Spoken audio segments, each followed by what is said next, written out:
Unlike previous lockdowns, all construction will be suspended from tomorrow for 2 weeks. It comes after several cases were linked to building sites across Sydney.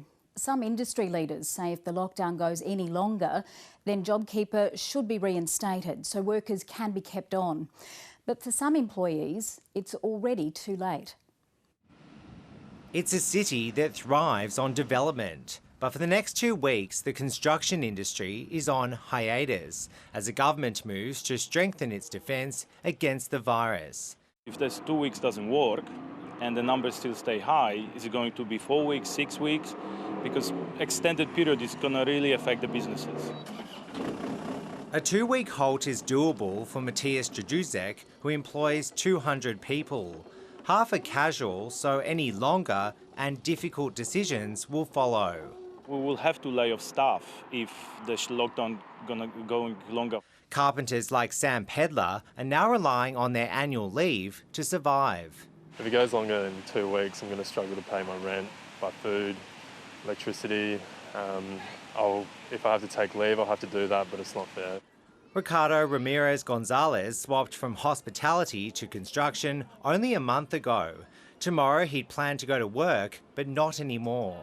Being an immigrant, basically it's very hard to be away from your family, but then it's even harder when you lose your job. The shutdown is estimated to affect 250,000 construction workers, costing the state's economy around $700 million per week. Some construction bosses are calling for the reinstatement of JobKeeper if the lockdown is extended beyond the end of July. Because of JobKeeper last year, we kept everybody employed. So no one lost jobs really in construction.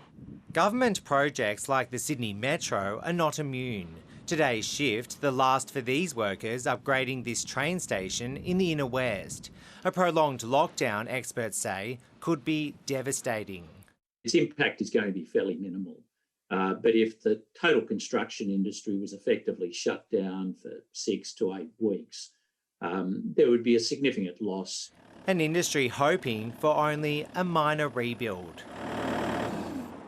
Mark Reddie, ABC News, Sydney.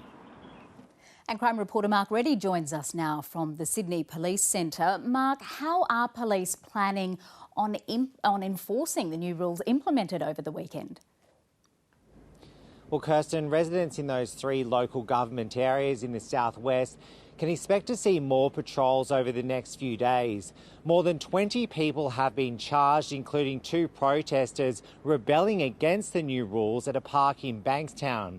7 people were also fined $1,000 each after gathering at a sports ground at West Guildford. They told police they were there to play a soccer game, but didn't have a ball or any other equipment. In the space of 24 hours, 240 fines have been handed out. Police say that number really needs to come down now that we're in our 4th week of lockdown. Kirsten? Mark Reddie reporting from the Sydney Police Centre.